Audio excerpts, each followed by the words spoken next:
ஆனால் அது எப்படி சொதப்பி இருக்குது அப்படின்றது மட்டும் நீங்கள் இப்போ பாருங்கள். இப்போ நம்ம இதில் அரிசி மாவு போட்டால் பாதி கீழே போகாதான், அதை நம்ம மாவே வந்து ரொம்ப தப்பாக பிடிச்சிருக்கு நீங்கள் அம்மா சொல்லிட்டு போயிட்டாங்க.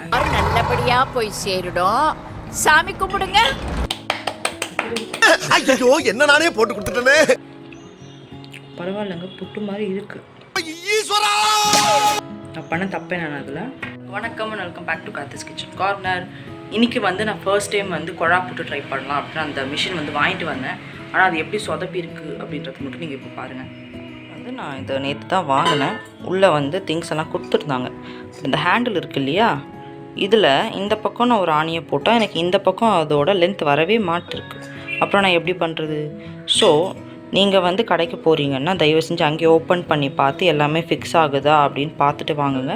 ஸோ இது ஒன் கைண்ட் ஆஃப் லெசன் நான் வந்து கற்றுருக்கிறது. சரி, இப்போ நம்ம மெயினான விஷயத்துக்கு போயிடலாம் மொக்கப்படாமல். இது வந்து கொழாப்புட்டு செய்கிறதுக்கு வந்து அரிசியை வந்து சில பேர் 6 hours ஊற வச்சுட்டு அந்த காட்டன் தூளில் போட்டுட்டு அதுக்கப்புறமா வந்து அரைச்சி எடுப்பாங்க. அப்படியும் செய்யலாம். இல்லை உங்களுக்கு இன்ஸ்டண்ட்டாக வேணும் அப்படின்னா நீங்கள் அரிசி மாவு தான் டேரெக்டாக அதிலே பண்ணலாம். நான் இன்ஸ்டண்ட்டாக பண்ண போகிறேன், அதனால இப்போ அரிசி மாவு தான் நான் எடுத்திருக்கேன். ஸோ வாங்க பார்க்கலாம். நான் வந்து நான்ஸ்டிக் யூஸ் பண்ண மாட்டேன், அதனால இது வந்து அயன் கடாய். அதில் வந்து லோ ஃப்ளேமில் வச்சுட்டு 1 கப் அளவுக்கு நான் அரிசி மாவு சேர்த்துக்கிறேன். இந்த 1 கப் பார்த்திங்கன்னா ஒருத்தருக்கு தான் வரும். இப்போ உங்கள் வீட்டில் வந்து 5 பேர் இருக்கீங்க அப்படின்னா அந்த கணக்கில் வந்து நீங்கள் எடுத்துக்கோங்க. இதை வந்து நீங்கள் லைட்டாக ரோஸ்ட் பண்ணி எடுத்துக்கிட்டாவே போதும். இது இரும்பு கடாயின்றதால வந்து நல்லா சூடாகவே இருக்கும், அதனால நான் வந்து இது கருகிறதுக்கு முன்னாடி ஆஃப் பண்ணிடுறேன். பவுல் எடுத்து வச்சுட்டு கொஞ்சமாக வந்து சால்ட் போட்டுக்கோங்க. உங்களுக்கு ஏலக்காய் பிடிச்சா நீங்கள் ஏலக்காவும் போட்டுக்கலாம், முழுசாக இல்லை, பவுட்ரு பண்ணி. எனக்கு ஏலக்காய் பிடிக்காது, அதனால் நான் அதை ஆட் பண்ணல. கொஞ்சமாக வந்து தண்ணி எடுத்து இந்த மாதிரி லைட்டாக தெளிக்கணும். ஏன்னா அரிசி மாவு வந்து ரொம்ப ட்ரையாக இருக்கும், கரெக்டுங்களா? இது வந்து நீங்கள் ஃப்ரெஷ்ஷாக அரைச்சி எடுக்கிறீங்கன்னா கொஞ்சம் தண்ணி சேர்த்து தெளித்தா போதும். இப்போ பாருங்கள், இது கொஞ்சம் பவுடராக இருக்குது. நீங்கள் புட்டு வந்து சாப்பிடும்போது உங்களுக்கு உதிரி உதிரியாக சாஃப்டாக வேணும் அப்படின்னா கொஞ்சம் கொஞ்சமாக தண்ணி இது பண்ணி, ரொம்ப தண்ணியாக பண்ணிடக்கூடாது. உங்களுக்கு வந்து அந்த பதம் வந்து பாருங்கள், முன்ன வந்து ரொம்ப பவுடர் மாதிரி இருக்கும். இப்போ கொஞ்சம் உங்களுக்கு கொஞ்சம் வந்து ட்ரைனஸ் வந்து இல்லாமல் கொஞ்சம் வெட்டாக இருக்கும், அந்த அளவு ஸ்டேஜ் இருக்கும். மிக்ஸ் பண்ணிக்கோங்க. அப்புறம் ஒரு டவுட் இருக்குது, ஏன்னா நான் ஃபஸ்ட் டைம் பண்ணுறதால. இப்போ இதோட ஓட்டை வந்து இவ்வளோ பெருசாக இருக்குது அந்த கொழாப்புட்டு இதில். இப்போ நம்ம இதில் அரிசி மாவு போட்டால் பாதி கீழே போகாதான். நான் ட்ரை பண்ணி பார்த்தா தான் எனக்கே தெரியும். இதுக்கு முன்னாடி யாரும் வந்து பண்ணியிருக்கீங்க வீடியோ பார்க்குறவங்கன்னா கமெண்ட் செக்ஷனில் நீங்கள் எப்படி இதை பண்ணீங்கன்னு சொல்லுங்கள்.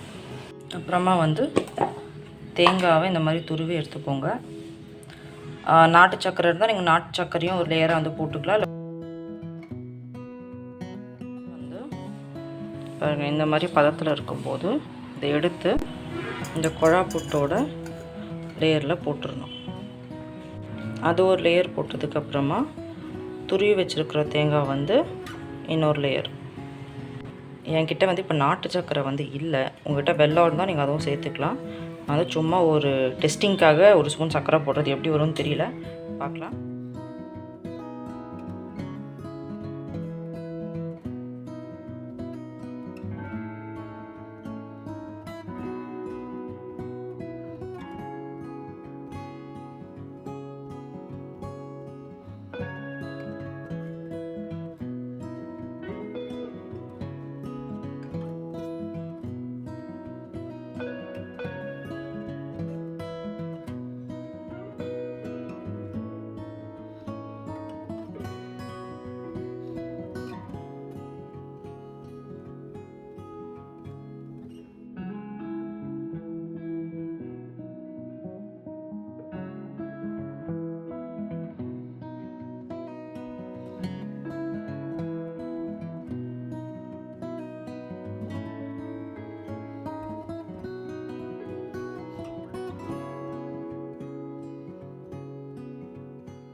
சோனமுத்தா, டேய் டேய் டேய் சோனமுத்தா, போச்சா?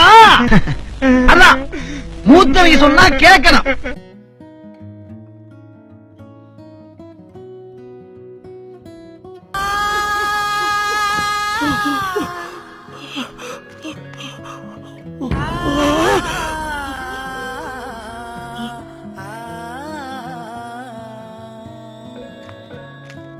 அதை நான் மாவே வந்து ரொம்ப தப்பாக பிடிச்சிருக்கு நீங்கள் அம்மா சொல்லிட்டு போயிட்டாங்க.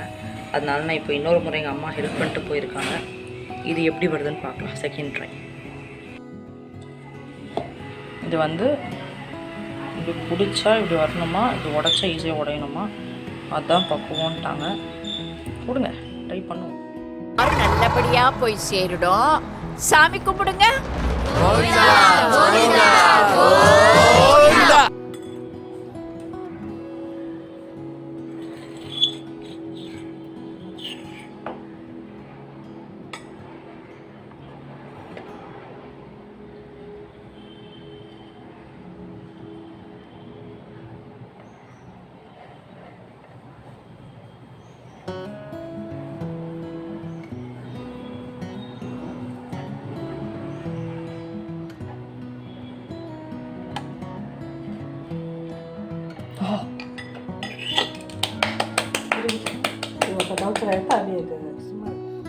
நான் அப்படியே ஷாக் ஆயிட்டேன்.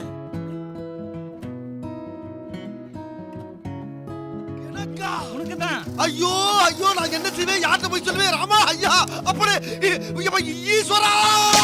ஐ feel proud of myself. ஏன்னா ஒரு ட்ரையோட நான் விட்டுறல, இன்னொரு ட்ரையும் நான் வந்து எங்கள் அம்மா சொன்னதான் நான் ட்ரை பண்ணியிருக்கேன். அண்ட் ஃபர்ஸ்ட்டுக்கு செகண்ட் எவ்வளவோ பரவாயில்ல மக்களே.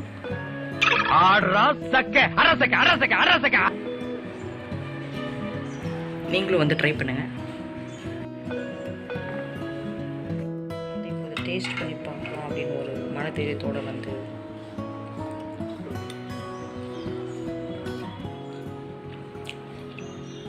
பரவாயில்லைங்க, புட்டு மாதிரி இருக்கு. Not bad. நான் பண்ண தப்பே நான் அதில் அரிசி வந்து பிடிக்கும்போது உங்களுக்கு தண்ணியாக இருக்கக்கூடாது, பட் உங்களால் வந்து இப்படி பிடிக்க முடியணும். ஓகேவா? அது பாயிண்ட் நம்பர் 1. பாயிண்ட் நம்பர் 2, 10 நிமிஷம் தான் வேக வைக்கணும். அண்ட் எனக்கு வந்து சுகரும் கோகோனட்டும் கம்மியாக தெரியுது. இது இன்னும் நிறைய இருந்தால் கண்டிப்பாக நானே நிறைய சாப்பிடுவேன். ஃப்ராங்காக சொல்கிறேன், போய் சொல்ல. உண்மையாக நல்லாயிருக்கு கைஸ். ஃபஸ்ட்டு அந்த ஒரு 5 நிமிஷம் வீடியோ ட்ரை பண்ணதீங்க. செகண்ட் 5 நிமிஷம் போட்டுருக்கு பார்த்தீங்கன்னா அதை ட்ரை பண்ணுங்க. பாய். Hope you guys like this video. பிடிச்சிருந்தா மறக்காமல் லைக், ஷேர், சப்ஸ்கிரைப்.